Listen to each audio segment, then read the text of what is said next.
Hello.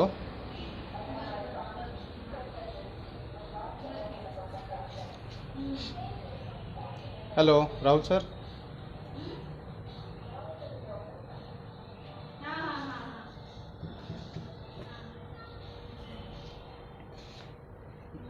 करायचं आहे सुरू, बोलायचं आहे, सुरू करूयात.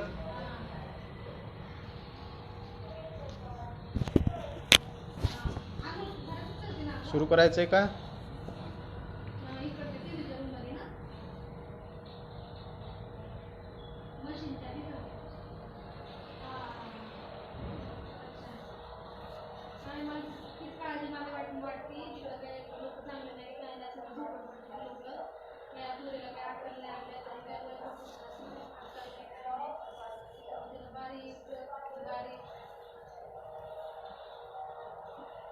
राहुल सर ऐकू येत आहे? हॅलो.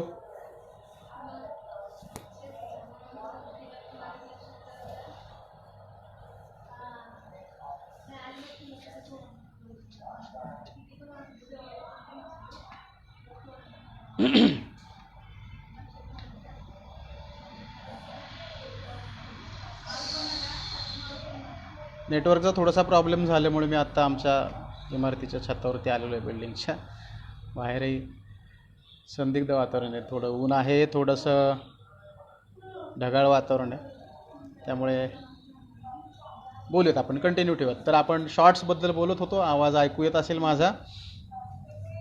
3 शॉर्टवरती आपण बोलतो आहे. एक लॉंग शॉट ज्यातनं तुमच्या वातावरणाचा आपण वातावरणाची निर्मिती होते आणि त्याला आपण एस्टॅब्लिशमेंट करतो. मीडियम शॉट त्या वातावरणातल्या काही ठराविक पात्रांपर्यंत पोहोचण्याचा आपण प्रयत्न करतो. समजा त्या वस्तीमधल्या लॉंग शॉटमध्ये जो आपण वस्तीचा विषय घेतला, त्या वस्तीत काही मुलं खेळत आहेत आणि मीडियम शॉटमध्ये त्या मुलांमध्ये आपली 1-2 पात्रं आहेत हे आपल्याला दिसतं आहे. आता या 1-2 पात्रापैकी एखाद्या स्पेसिफिक कॅरेक्टरच्या ॲक्शन आणि रिॲक्शनवरती जर आपल्याला जायचं असेल तर आपण क्लोज शॉटकडे जाणार. तर हे 3 शॉट आहेत. 3 शॉट ॲक्च्युली करतायत काय तुम्हाला, तर तुम्हाला लांबून त्या विषयाच्या जवळ आणण्याचं काम करतायत आणि अधिकची माहिती देतात. याच्यापासून आणखी तयार झाणारे 3 शॉट कोणते, तर medium, mid close, long, extreme long, close, extreme close, mid close, असे एक 8-9-10 शॉट्स आहेत ज्याच्या माध्यमातून आपण स्टोरी टेलिंग करायचा प्रयत्न करतो. तर हे झालं. प्रकाश योजना काय काम करते, तर प्रकाश योजना हे शॉट जेव्हा आपण कंपोज करायचा किंवा कॅप्चर करायचा प्रयत्न करतो तेव्हा त्याला सपोर्ट करते. समजा अशी लाल किंवा पिवळसर किंवा आता याला मला माहीत नाही कसं म्हणायचं, पण टंगस्टन किंवा फ्लॅट लाईटिंग आहे, फ्लड लाईटिंग आहे, ह्या मेथड्स वापरताना, की लाईटिंग आहे, की फील 3 पॉईंट लाईटिंग आहे, ह्या लाईटिंग वापरताना आणि याचा अर्थ आपल्याला काय प्राप्त होतं, तर ह्या लाईट्स आपण म्हणजे एखाद्या कॅरेक्टरचा डायलॉग या एखाद्या कॅरेक्टरचा कन्व्हर्सेशन आपल्याला कॅप्चर करायचं आहे आणि ते कन्व्हर्सेशन थोडंसं सिरियस आहे. तर लाईट प्रकाश योजना कशा पद्धतीची असू शकते, या प्रकाश योजनेमध्ये आपण लालसर निळसर रंगांची भेसळ करू शकतो. मागच्या बाजूला म्हणजे आता ह्याला काय म्हणतात, तर 3 पॉईंट लाईटिंग घेऊया, उदाहरण घेऊया. 3 पॉईंट लाईटिंग ही कुठल्या कुठल्या प्रकारची आहे, एक विषयाच्या समोर चेहऱ्यावरती उजव्या हाताला किंवा उजव्या किंवा डाव्या प्रोफाईलला एक लाईटचा सोर्स असतो, त्याच्या 30 डिग्री अपोजिट फील लाईटचा सोर्स असतो, बरोबर. आणि बॅकग्राऊंडला त्याच्या बॅकड्रॉपमध्ये त्याला त्या भिंतीपासून, त्या पडद्यापासून वेगळं दाखवण्यासाठी एक बॅकलाईटचा वापर करण्यात येतो, म्हणून ही लाईट. तर ही लाईट त्या कॅरेक्टरला व्यवस्थित त्याच्या लोकेशनमध्ये एस्टॅब्लिश करू शकते. इथे कॉन्टेक्स्ट आहे काय, तर त्या लोकेशनचा कॉन्टेक्स्ट आहे. ठीक, ही झाली प्रकाश योजना. आता ॲक्शन, लाईटवरती आपण बोलतोय, शॉर्ट्सवरती बोलतोय. लाईट, कॅमेरा, ॲक्शन ही आहे ऑर्डर. तुम्ही ऐकलं असेल बघा, सुरुवातीला कुठेही शूटिंग सुरू झालं की एक स्लेट येते, तो म्हणतो लाईट्स, कॅमेरा, ॲक्शन, मग टेक. या टेकचा अर्थ काय, तर ती ॲक्शन जी दिग्दर्शकाने त्या पात्राला सांगितलेली आहे की तुला असा असा अभिनय करायचा आहे, तुला हे हे सांगायचं किंवा हे हे तुला बोलायचं आहे जे माझ्या डोक्यात आहे. ती ॲक्शन माझ्या डोक्यात आहे म्हणजे त्या दिग्दर्शकाने त्या पात्राच्या डोक्यात घातलेला विचार तो तिथं रिॲक्ट होतो, म्हणून त्याला आपण म्हणतो फिजिकल ॲक्शन. तर इमोशनल ॲक्शन कोणती? त्या कॅरेक्टरच्या डोक्यात. तर ही कॅरेक्टरच्या डोक्यातली इमोशनल ॲक्शन ही त्या कॅरेक्टरच्या जन्मापासून तयार होते आणि जेव्हा तो रिॲक्ट व्हायला लागतो त्या फिल्ममध्ये, फिल्मच्या वातावरणामध्ये, तेव्हा त्याला आपण फिजिकल ॲक्शन म्हणतो. क्लिअर? ही झालं लाईट्स, कॅमेरा आणि ॲक्शन. आता इथे मध्ये एक प्रश्न आला होता की दिग्दर्शकाने कशा पद्धतीने काम करून घ्यायला पाहिजे. तर दिग्दर्शकाने काम करून घेण्यासाठी दिग्दर्शकाला ती भाषा पूर्ण माहिती असली पाहिजे. अभिनय म्हणजे काय, परकाया प्रवेश म्हणजे काय. आता ही झाली फक्त थिअरी, पण त्याला स्वतःलाही कळलं पाहिजे की त्या पात्राने जे काही आत्ता, त्या कलाकाराने जे काही आत्ता सादर केलं आहे ते मला जे हवं आहे त्याला इक्वल आहे का हे त्याला सांगता आलं पाहिजे किंवा हे त्याला समजलं पाहिजे. दुसरी गोष्ट, ह्या ज्या काही तांत्रिक गोष्टी आहेत जे मी आत्ता बोलतो, लाईट्स, कॅमेरा, ॲक्शन, साऊंड, हा साऊंड कोणता? तर ॲम्बियंट, नॉन ॲम्बियंट, डायजेटिक, नॉन डायजेटिक, या वातावरणात असलेला साऊंड त्याची गरज आहे नाही आहे हे त्याला समजलं पाहिजे. साऊंडचा वापर आपण नाट्यनिर्मितीसाठी करू शकतो का? तर हो.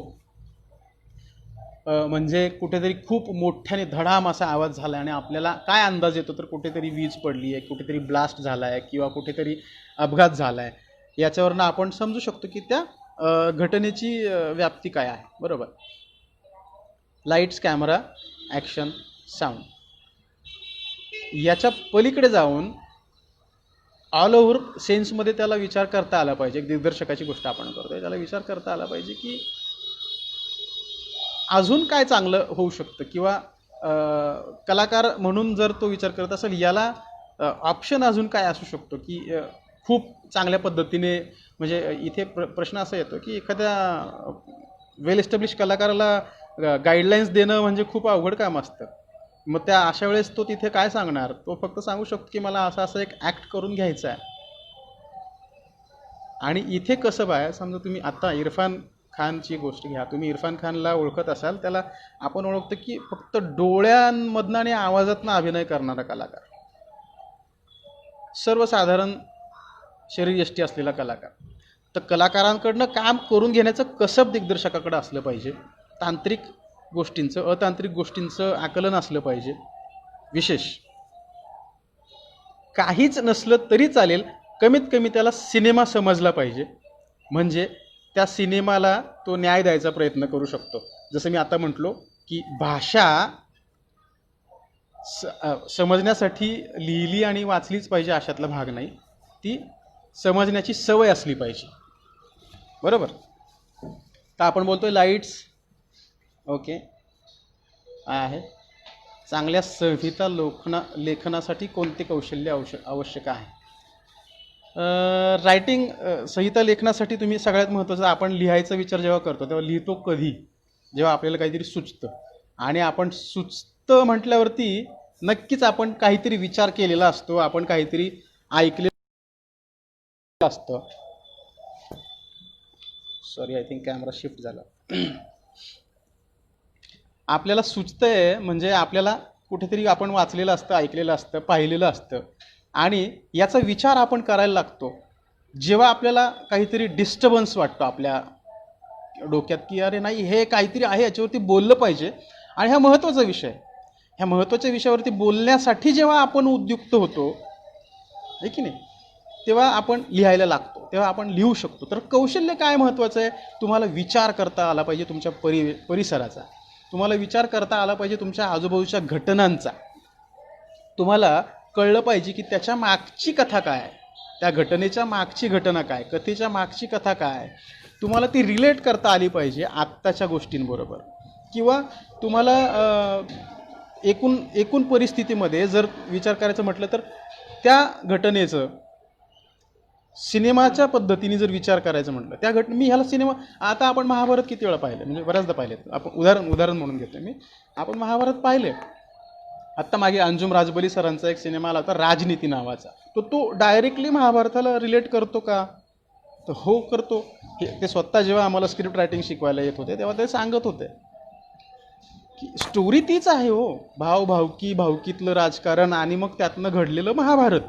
राजनीतीमध्ये काय दाखवलं तेच आहे. म्हणजे लेखकाला काय माहिती पाहिजे, तर त्याला त्याचं ऑब्झर्वेशन खूप स्ट्रॉंग पाहिजे, त्याचं वाचन तेवढंच स्ट्रॉंग पाहिजे. मी म्हणेल एखाद दुसरं पुस्तक कमी वाचलं तरी चालेल, पण सिनेमा बघणं, तो समजून घेणं, त्याची भाषा अवगत करणं, तांत्रिक अतांत्रिक गोष्टींचा अभ्यास करत राहणं, चर्चा करत राहणं, विचार करणं, हे मात्र त्याला नक्कीच उपयोगी पडणारं साधन आहे. आणि त्याला ते सतत करत राहिलं पाहिजे, तर तो या क्षेत्रामध्ये काम करू शकतो. एकूणच दिग्दर्शकाला म्हणजे आपण फिक्शनचा विचार करताना या सगळ्या फ्रीडमचा वापर करता येतो. तो त्याला जे हवं आहे ते चित्रित करू शकतो, ते शूट करू शकतो, ते दाखवू शकतो. म्हणून आपण वेगवेगळ्या विषयांचे बरेचसे सिनेमे बघतो, हो की नाही. जे टॅबू पण म्हटले जातात, जे सेन्सॉरमध्ये कात्री पण लावली जाते, आणि बरेचसे असे सिनेमा आहेत जे नाही नाही म्हणता म्हणता आपल्या घरात पोचतात सुद्धा. आता OTT प्लॅटफॉर्ममुळे ते आपल्याला बघायलाही मिळतात.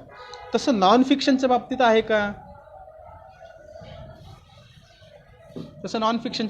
का? तर नाही. नॉन फिक्शन हे एक असं फ्लेक्झिबल मीडियम आहे की त्याच्यामध्ये तुम्हाला त्या विषयानुरूप तुम्हाला स्वतःला ॲडजस्ट करून घ्यावं लागतं. कारण तो विषय हा तुमच्या हातात नसतो, तुमच्या डोक्यात असतो. आणि तो विषय वाटताना जरी लहान वाटत असला तरी तो खूप विस्तृत असतो. म्हणजे तुम्ही जर एखाद्या समुदायाचं चित्रण करायचं म्हटलात रेल्वे स्टेशनला, तुमची माहितीपट, नॉन फिक्शनचा एक प्रकार आपण बघूया. समजा माहितीपट, डॉक्युमेंटरी हा एक नॉन फिक्शनचा प्रकार आहे, खूप मेजर त्याच्यात काम होतं. असा आपण एखाद्या विषयावरती डॉक्युमेंटरी करायचा प्रयत्न केला. यात्रीगण कृपया ध्यान दे, रेल्वे स्टेशनच्या अवतीभोवती यात्रीगण कृपया ध्यान दे हा एक विषय आहे. तर तुम्ही तिथे जाऊन कसं काय एक्झिक्यूट करू शकता बुवा, क्लोज शॉट कसं काय घेऊ शकता तुम्ही, जो तुमच्या दिग्दर्शकाच्या डोक्यात आहे? नाही घेऊ शकत, कारण तुम्हाला माहीत नाही आहे तुमचा सब्जेक्ट कोण आहे. यात्रीगण म्हटल्यावरती यात्री खूप आहेत. या बऱ्याचशा यात्रींमधनं तुम्हाला तुमची काही सिलेक्टेड यात्रींचे चेहरे शोधायचे आहेत, आणि हे शोधणार तुम्ही तुमच्या शॉट्समधनं, कॅमेरा मुवमेंट्समधनं, ज्या तुमच्या स्वतःच्या कंट्रोलमध्ये. कारण तो क्राऊड तुमच्या कंट्रोलमध्ये नाही आहे, तो क्राऊड विस्तृत आहे, तो खूप मोठा क्राऊड आहे. इथे फिक्शनमध्ये तसं नाही. इथे फिक्शनमध्ये ऑन लोकेशनवरती जे काही कलाकार आहेत 2-3 ते सगळे माझी ऑर्डर फॉलो करणारे आहेत, त्यामुळे ते माझ्या कंट्रोलमध्ये आहे. So fiction is quite rigid than non fiction. इथे नॉन फिक्शनमध्ये तुम्ही फ्लेक्झिबली विषयानुरूप तुम्हाला ॲडजस्ट होऊन ते एक्झिक्युशन करावं लागतं. डॉक्युमेंटरीत ती गर्दी जर माझ्या हातात नाही आहे, तर मला त्या गर्दीनुसार, गर्दीत घुसून, गर्दीसोबत गर्दीचं काम करावं लागणार आहे. म्हणजे काय, तर मी गपचूप माझा कॅमेरा घेऊन जाणार, कॅमेरा त्या गर्दीमध्ये फिरवणार. तिथे काही जे माझ्या डोक्यात आहे की मला यात्रीगण कृपया ध्यान दे म्हणजे त्यांच्या सेफ्टीवरती बोलायचे, जे माझ्या डोक्यात आहेत त्यांच्या सुरक्षेबद्दल बोलायचे, तर त्या संबंधीचे काही शॉट्स मी घेणार. म्हणजे आरक्षण कुठे होतं तिथे जाणार, कुठे ते विश्रांती घेतात तिथे बघणार, कुठे सामान ठेवलं जातं तिथे काही शॉट्स घ्यायचा प्रयत्न करणार. प्रायव्हसीचा इश्यू आहे, परमिशन घ्यावी लागेल बऱ्याच ठिकाणी, त्यामुळं हा थोडासा विषय गंभीर असतो. इथे तुम्हाला कल्पनेत जे असतं ते बोलता येत नाही, जे सत्य आहे तेच दाखवावं लागतं. म्हणून तर त्याला म्हणतात की तुमच्या दैनंदिनीचं प्रदर्शन म्हणजे तुमच्या माहितीपटामध्ये दिसणारं सर्व चित्रकरण, बरोबर. इथे नाट्याला गरज नसते, म्हणजे इथे नाट्याची गरज नसते, पण नाट्यमय गरज तुम्ही तयार करू शकता तुमच्या ह्या शॉर्ट कंपोजिशन आणि संपादनातनं, एडिटिंगमधनं. तर ही शॉर्ट कंपोजिशन तुम्हाला त्या विषयाबरोबर राहूनच करता येते. क्लिअर. गर्दीमध्ये घुसून जेव्हा तुम्ही माहितीपट, आता हा एक उदाहरण म्हणून मी बोलतोय गर्दीत घुसून, पण तसं नाही आहे ते. एक कुठल्याही माहितीपटाचं काम करत असताना, फिक्शन नॉन फिक्शन माध्यमाचं काम करत असताना, ते माध्यम किंवा तो विषय तुमच्या रीचमध्ये नाही आहे हे तुम्हाला माहिती असतं. म्हणून त्याचं प्लॅनिंग कसं करावं लागतं, तर एक टेंटेटिव्ह ब्लूप्रिंट तुमच्या डोक्यात असली पाहिजे.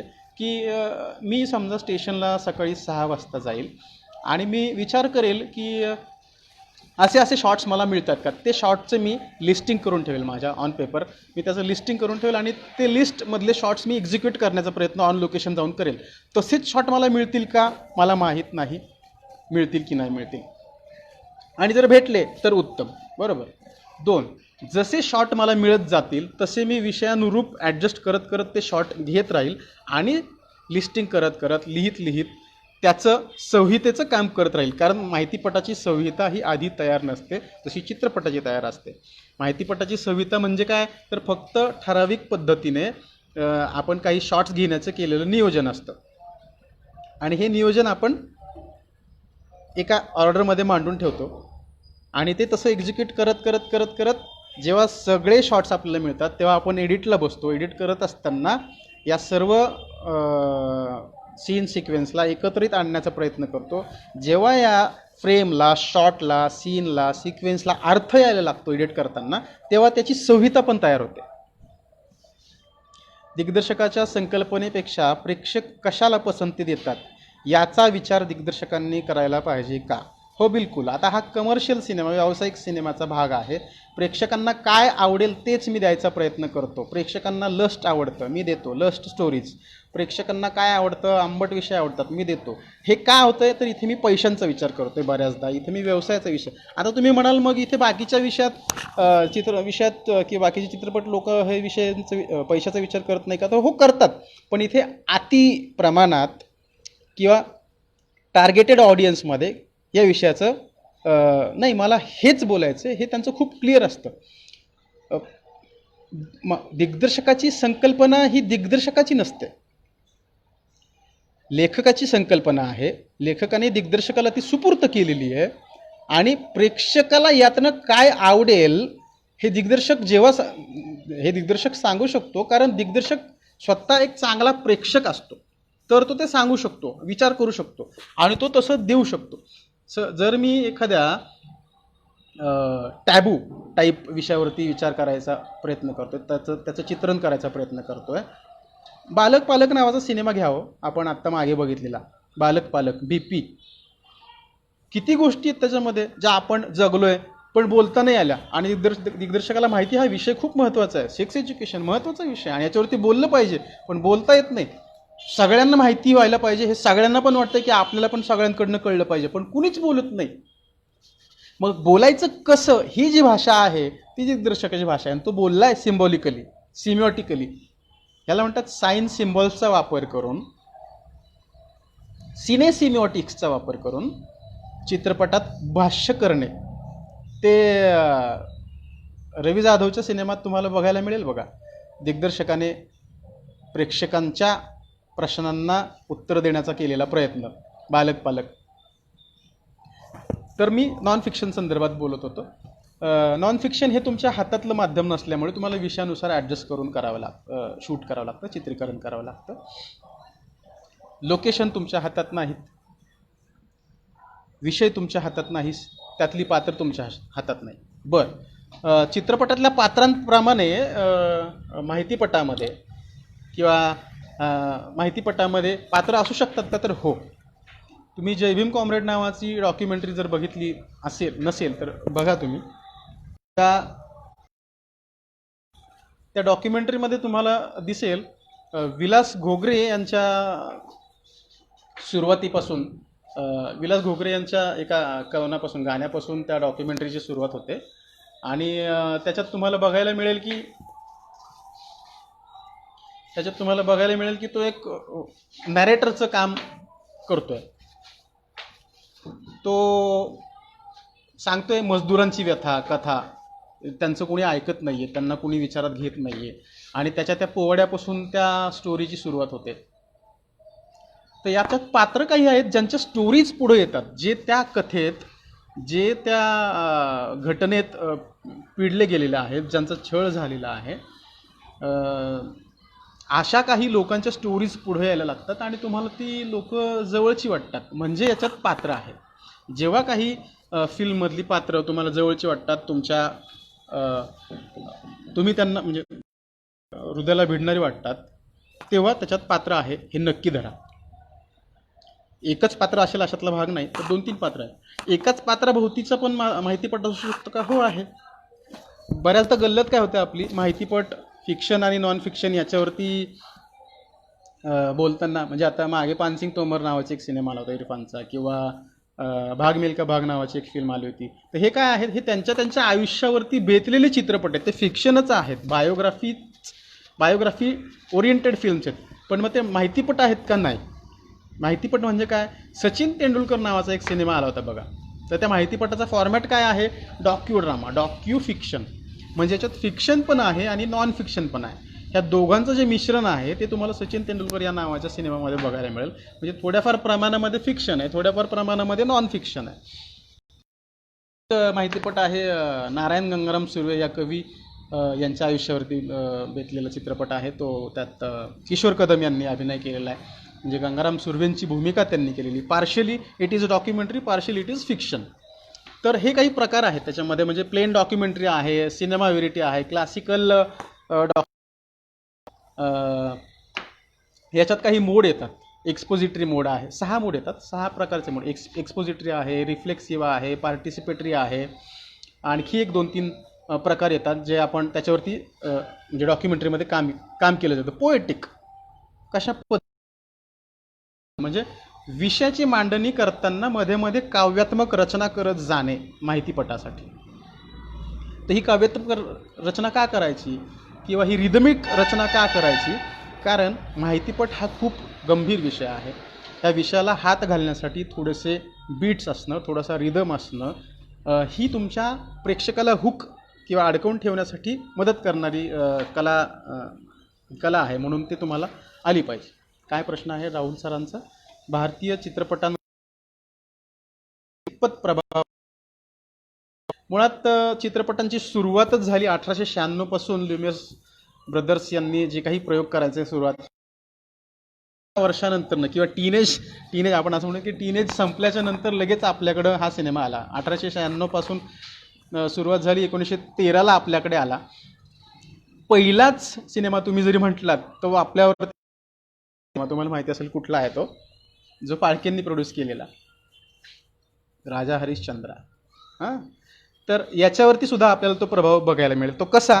कारण जो ल्युमियर ब्रदर्सची जी चित्रफित आपल्याकडे दाखवण्यात आली होती तीच मुळात एका ख्रिश्चन धर्माविषयीतल्या देवासंदर्भातली अशी काहीतरी क्लिप होती जी त्यांच्या पाहण्यात आली आणि त्यातनं ते प्रभावित होऊन त्यांनी हा विचार केला की आपण अशा विषयातनं चित्रपटाला हात घालू शकतो का? तर हो, कारण हे थोडंसं सेफ पण होतं त्यासाठी. त्या काळात आपण सर्व देवावरती विश्वास ठेवणारे आणि त्यामुळं त्यांनी तो तसा विषय घेतला. आता हे झालं एक उदाहरण म्हणून.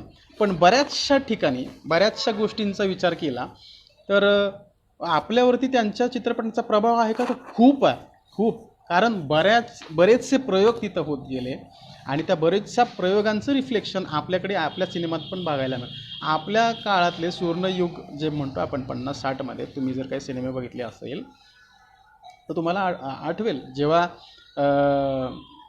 नया दौर सिनेमा बघा तुम्ही, इंडस्ट्रियलिझम नंतरनं दिलीप कुमार आणि त्याचा टांगा आणि घोडा याची शर्यत, चार्ली चॅपलिनचा सिनेमा एक सायलेंट सिनेमा आहे बघा, त्यांची फिल्म आहे. इंडस्ट्रियलिझम नंतरनं माणसाचे हाल, अशा बऱ्याचशा गोष्टी.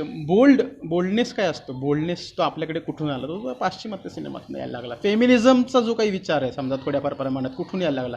पाश्चिमात्य सिनेमातनं यायला लागला. हे जे तंत्र वापरलं जातं आता चित्रपटांमधनं हे कुठून यायला लागलं? क्रोमा आहे किंवा आणखी काय, हे पाश्चिमात्य. जरी आपण आपल्याकडे काही प्रयोग केले तरी पण बराचसा प्रभाव आपल्यावरती हे पाश्चिमात्य सिनेमांचा आहे. स्टोरी टेलिंगमध्ये, नरेटिव्हमध्ये आपल्याकडे त्यांचा खूप प्रभाव आहे. म्हणजे काय? तर स्टोरी टेलिंग सांगताना आपण नेहमी 1, 2, 3 अशा क्रमाचा विचार करायचो किंवा करत होतो. पण याचा क्रम बदलून स्टोरी टेलिंग करण्याच्या गोष्टी म्हणजे स्टोरी टेलिंग करण्याचा प्रकार हा आपल्याकडे इंट्रोड्यूस व्हायला लागला. म्हणजे 1, 2, 3 न सांगता 2, 3, 1, 3, 2, 1 अशा पद्धतीने सुद्धा स्टोरी टेलिंग आपल्याकडे व्हायला लागली. हा तो त्यातला एक भाग आपण म्हणूया की प्रभाव आपल्यावरती आहेच आहे, त्यात काही वाद नाही. कारण कायम चित्रपट ह्या विषयावरती कायम संशोधन होतंय आणि आणखी होत आहे. म्हणजे तुम्ही नुकताच तो आलेला ब्लॅक मिरर नावाची नेटफ्लिक्सवरची फिल्म जर बघितली असेल सिरीज तर तुम्हाला आठवेल की त्यात तुम्हाला ऑप्शन दिलेत की तुम्हाला काय बघायला आवडेल पुढे. तुम्ही हे क्लिक करा, तुम्हाला हे बघायला मिळेल. ऑप्शन ए क्लिक करा, तुम्हाला हे बघायला मिळेल. म्हणजे म्हणजे अनेक रिझोल्युशन असलेले अनेक शेवट असलेले चित्रपटसुद्धा आता बनायला सुरुवात होती आहे. म्हणजे तुम्ही एक सिनेमा बघितला एका क्रमात एका सुरात आणि आता तुम्हाला माहिती की याचा शेवट असा होणार, पण इथे तुम्हाला पर्याय मिळतील आता बघायला की तुम्हाला हा शेवट बघायला आवडेल की तो शेवट बघायला आवडेल. निवडा तो पर्याय. जो पर्याय तुम्ही निवडणार त्या पर्यायानुसार तुम्हाला पुढचा सिनेमा बघायला मिळणार. हे सुद्धा आता तंत्र विकसित होईल. आय थिंक मी बोलण्याचा प्रयत्न करतो आणि माझ्याकडनं काही गोष्टी क्लिअर होत असतील तर कृपया हो म्हणत चला किंवा आणखी you can ask me. Fiction आणि नॉन फिक्शन माध्यमांमध्ये हा आपल्याला फरक जाणवतो. फिक्शन माध्यम हे दिग्दर्शकाच्या कंट्रोलमध्ये येतं, ज्याच्यात आपण बऱ्याचशा गोष्टींचा विचार करू शकतो आणि जसं आपल्याला हवं आहे तसं काम करू शकतो. भाषा आहे लाईट कॅमेरा ॲक्शनची, फ्रेमची, शॉटची, सीन सिक्वेन्सची आणि मग पटकथेची. नॉन फिक्शनमध्ये तसं नाही. नॉन फिक्शनमध्ये सत्य बोललं जातं, वास्तव सांगितलं जातं, फॅक्ट भोवती तुम्ही भाष्य करत राहता, दाखले देता, मुलाखती घेता. ड्रामा त्याच्यात ॲड करू शकता का तर हो, पण खुरा ड्रामा ॲड करू शकता तुम्ही त्याच्यात. रिक्रिएशन करू शकता का हो, मग याच्यात प्रवर्ग बदलून जातो तुमच्या फिल्मचा. त्यामुळे फिक्शन आणि नॉन फिक्शनला म्हणजे नॉन फिक्शनच्या काही मर्यादा आहेत, तसंच फिक्शनच्याही काही मर्यादा आहेत.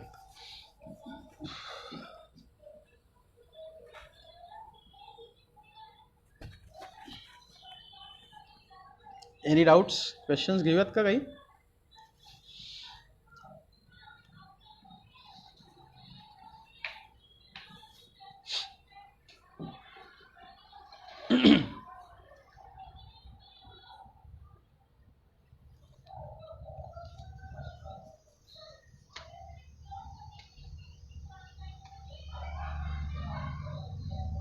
आपल्या प्रश्नांचं स्वागत आहे.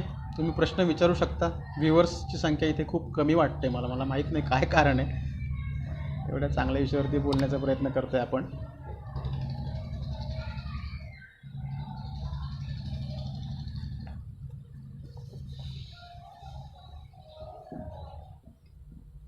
राहुल सर,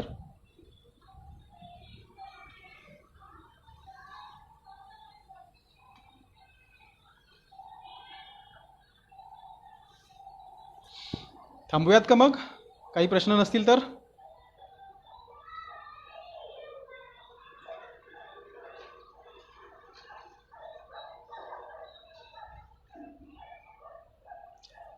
मग मला इथे तुमच्याबरोबर बोलण्याची, संवाद साधण्याची संधी दिल्याबद्दल जीवनदीप संस्थेचे अध्यक्ष, प्राचार्य, उपप्राचार्य आणि माझे परममित्र, जवळचे मित्र माझे डॉक्टर राहुल तौर सर यांचे खूप खूप आभार मला बोलायला संधी दिल्यामुळे.